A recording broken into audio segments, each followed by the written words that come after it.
Hey, Dee here from D is for Digital. Hope you're having a fabulous day and welcome to today's masterclass. We are continuing our influencer masterclass series, and today we're looking at how to pitch yourself as an influencer to a brand. So maybe you have a dream of working with Nike or Apple or Coca-Cola or Chanel or whatever it is. There's a certain amount of prep and I suppose a strategy in terms of what are the steps you need to go through in order to pitch yourself successfully to the brand that you want to work with. And this is a big deal in terms of, I suppose, raising the level of your game as an influencer, as a personal brand, even as a business brand. And the first place you need to start is researching the brand that you want to pitch to. Now, what do I mean by research? So there's lots, you want to go in knowing the brand inside out, like knowing them better than they know themselves. So what does the brand stand for? What are their revenues like? What social media are they active on at the moment? What sort of content do they post? How many followers do they have? Their engagement. What are their customer demographics? Sort of who are they talking to? What's their niche? What are their business goals? What other influencers have they worked with? I mean, you really need to do your homework so that when you're talking to the brand, they can see that you know them, understand them, like them, and that you can add value, because maybe through your research you've been able to identify some gaps, or you know where you can position yourself really well that maybe they haven't considered before.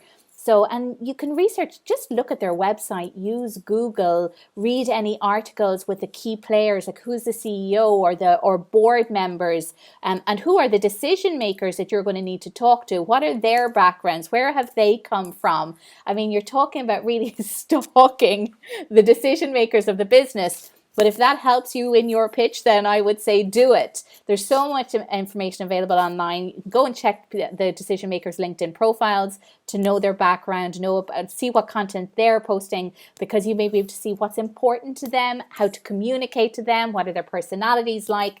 I mean, you can't do enough research as far as I'm concerned. So, but I think you'll know you're there when you can comfortably talk about that brand in a really knowledgeable way. Then you've done your work. So related to that, and the next step would be to know your stats. And these are the stats in terms of your influencer brand. So not just how many followers do you have, what is your engagement like, how long have you been doing this, how often do you post, what are your customer demographics? So, age, gender, diversity, interests, because they're going to ask, they're going to want to know if you're the right influencer for their product, and you're going to need to be able to provide pretty detailed information on who your followers are, what they like, how they interact with you. And a lot of those statistics are available in any of the reporting on Instagram, on Facebook, on YouTube. So that shouldn't be too hard for you to get. But you want to show that you know your business, that you know your numbers, that you know your followers, and how that data can increase the value of your pitch, because you can talk, well, your demographic is this and this is my demographic and they're exactly the same. You can focus on what is alike in both the customer's demographic and your own. But you can only do that if you know, one, that you've done your research on the brand, and two, that you know your numbers, you know your statistics inside out. Now, another thing, and this may seem easy, but I think a lot of influencers don't do this well, and that's getting yourself out there. So there's one thing posting content on your Instagram, for example, and it's another thing showing your face and your personality. Many new influencers can be a bit shy and hide behind their laptops or computers or hide behind their cameras and not show themselves, but a brand is going to want to connect with you, the person, as well as with your followers. So you need to be visible. You need to get yourself out there, whether that is doing some video content or interviews, just any way that shows the person behind your brand, who is you. So if you're feeling shy and possibly, it can be nerve-wracking if you haven't been out in front of your brand before, But if you really want to pitch yourself to a big brand, you're going to have to show that you can do this, that you're not afraid to be out there, because they may require you to be extremely public in order to promote their products and services. So get yourself out there, one baby step at a time, whether it's doing a weekly video, whether it's showing behind the scenes and how you live your life and what you do and what you stand for. But you must be out in front of your brand. Now, introducing yourself. This is an important one when you're making contact with a brand that you're pitching to. So, and there's different parts of this. So one, who are you connecting with? And this is where you have to get a little bit stalkerish, because you don't want to write to a random email address, particularly in a large business, because your pitch may get lost. So as part of part one, when you're doing the research for the brand, you're going to be looking at, well, who is the person that I need to make a connection with? Who do I need to contact, and what are their contact details? Now, LinkedIn is a great way to do that, because you can see who works in an organization, what roles they have, because you want to make sure that your message, if you're going to put all of this effort in, you want to make sure that your message is going to land on the desk, on the laptop of the person who is going to make the decision, right? So do a bit of homework so that you're connecting with the right person, and then put together an email or a pitch that is compelling and interesting and readable. Now, the person that you're pitching to may receive hundreds, if not thousands, of pitches. And so being memorable is important. You don't want them to sort of read and be bored and just delete, and then all your hard work is gone. So make sure to introduce yourself, right? Have good manners.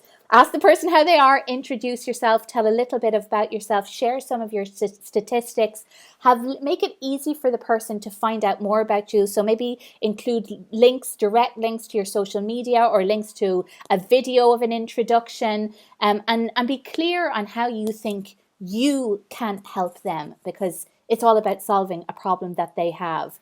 So that introductory email needs to be crafted like a work of art. And I wouldn't rush it. This is an important one. And you can use that template as a model for contacting other brands, right?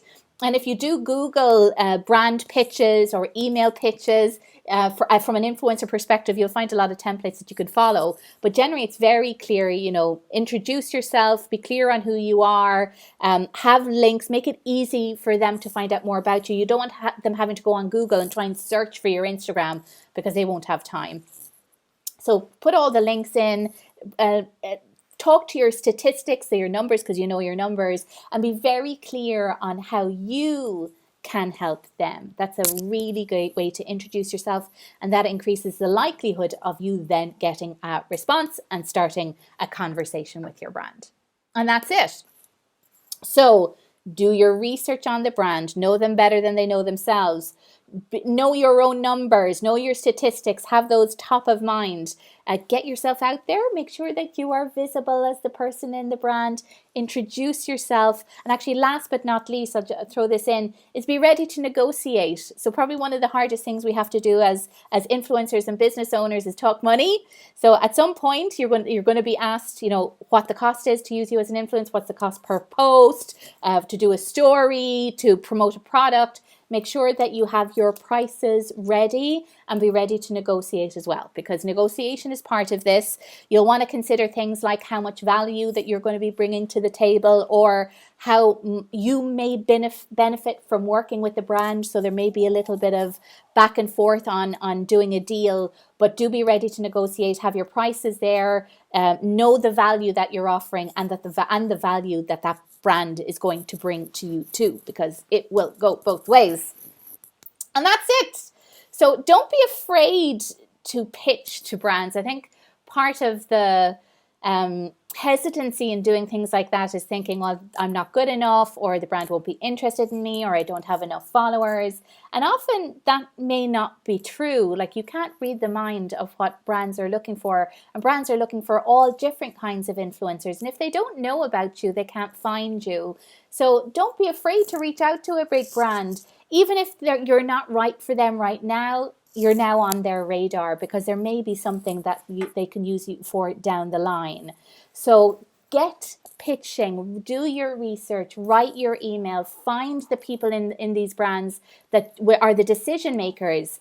What have you got to lose, right? You've got nothing to lose and everything to gain, because maybe there's a big brand out there right now who's looking for you. So get started. Let me know how you get on, and I'll see you back here for tomorrow's masterclass.